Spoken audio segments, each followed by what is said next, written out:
Pas kay Jesus na nakagahapos sa haliging bato.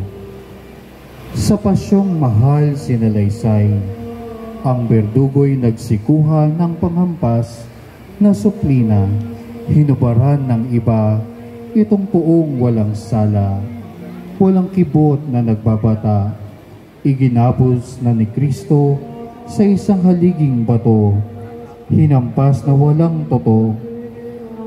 Mahigit na 5,000 nagapos hanggang buto.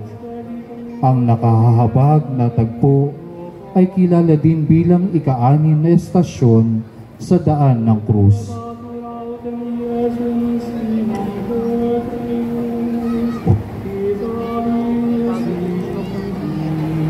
Jesus desmayado. Ang pagkalugmok ng Panginoon sa sahig ay sadyang nakahahabag at katawan niya ay nanlupaypay.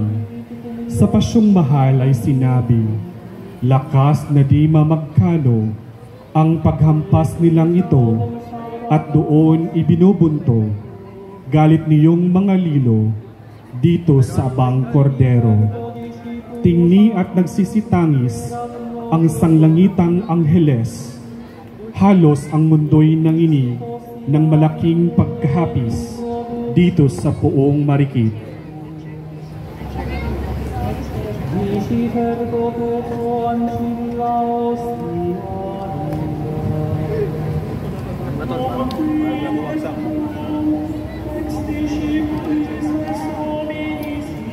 Ecce homo. Nang marinig ni Poncio Pilato ang inis ng mga Hudyo, siya ay muling pumasok sa palasyo at kinausap si Jesucristo. Ngunit hindi siya sumagot at umimik. Nagsikap ang gobernador na siya ay pakawalan, pero ang mga tao ay nagsisigawan. Muling inilabas ang Panginoon at sinasabing inupos sa gabata. Kapag kuwan ay natunghayan siya na puno ng pagtitiis at pasensya.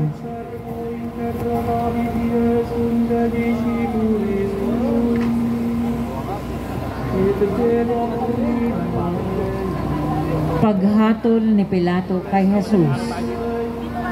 Nang mag-iika-6 na oras, muling inilabas ni Pilato si Jesus at sinabi sa mga Hudyo, narito ang inyong hari. Sila'y nagsigawan, nais nilang ilayo ang Panginoon at ipako siya sa krus.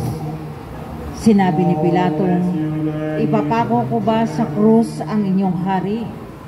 Sumagot ang mga punong pari, wala kaming hari liban kay Cesar. Kapag daka ay ibinigay ni Pilato si Jesus sa kanila upang maipako sa krus.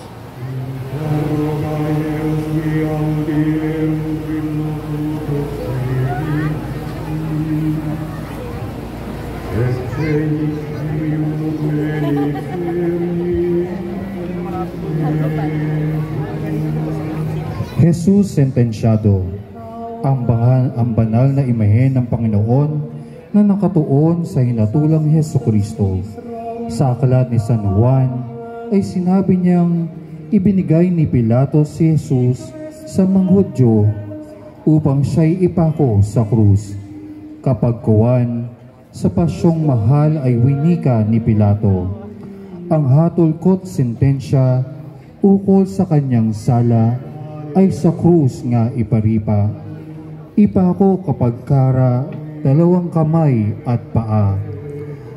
At veredikto ang kanyang tinanggap.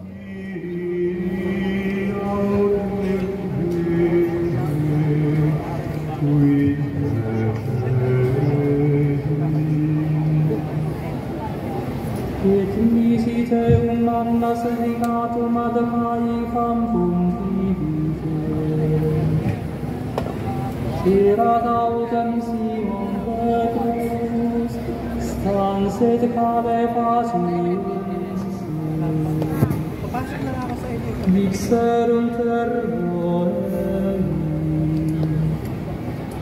non quid et tu ex discipulis Señor paghaharap ni Jesus sa kanyang krus, sa pasyong mahal ay maguguritang winika. Nang mabasa ng matapos yaong sentensya kay Jesus, iniatang na ang krus sa lupay humihilahod. Ano pat yaong si Jesus nang matangang matapos ay niyakap na ang krus. Ang nakakalungkot na tagpo ay ibinahagi din sa namimighating pasyon ng ating Panginoon. Nang magkagayon, habang yakap ang krus, ay hinalikan ito ng 3 ulit. Pagtugon tergo Yesu matay kain kutobi. Era tau temman. Etik sino introiarum ti pretorium tutunong kontaminaren. Sedu demandu kahit. Nuestro Padre Jesus Nazareno. At kinuha na nga nila si Jesus at siya'y inilabas sa Pretorio, napasan ang krus. Ang lakad ay patungo sa tinatawag na puok na bungo na sa wikang Hebreo ay Golgota. Sa pasyong mahal ay winika. Ang totoong kahabaan niyong krus na pinasan, 15 talampakan at 7 naman ang bilang ng paripa at pahalang.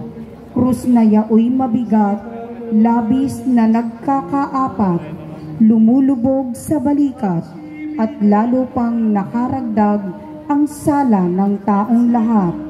Nuestra Padre Jesus Nazareno, maawa ka sa amin. Miserum tergo ei Nobis Domini, interficere ut servo Iesu imploretur tuem significans tua mortes et moribus. Ang pagsalubong ni Jesus kay Maria. Nang magkasalubong ang Panginoong Hesukristo at ang tumatangis na mahal na ina, ito'y napuno ng pighati at hindi masukat na kalungkutan. Bagamat nasilayan ang kahirapan, ay pinalakas pa din ni Jesus ang loob ng ina. Winika niya sa pasyong mahal, ay ang mata mong inang mahal, sa akin ay kung isilay sa niya sa pasyong mahal, ay ang mata mo ganitong kahirapan, upang din siyang igaan nitong mabigat kong pasal.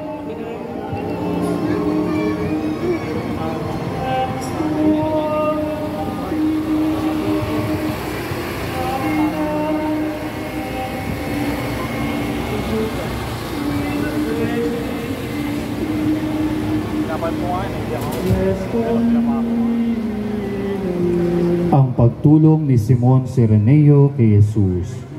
Noong naghihina na ang Panginoon, ay nakita ang isang nagdaraan at pinilit na tumulong sa pagbubuhat. Siya si Simon na taga Cirene. Ayon kay San Marcos, siya ay galing sa bukid at ama ni Alejandro at Rufo. Sa pasyong mahal din ay mababasa ang kay Simong nagpagdadala kahit hindi nalaon siya, munti ring iginhawa ni Jesus na poong ama sa malaking hirap niya.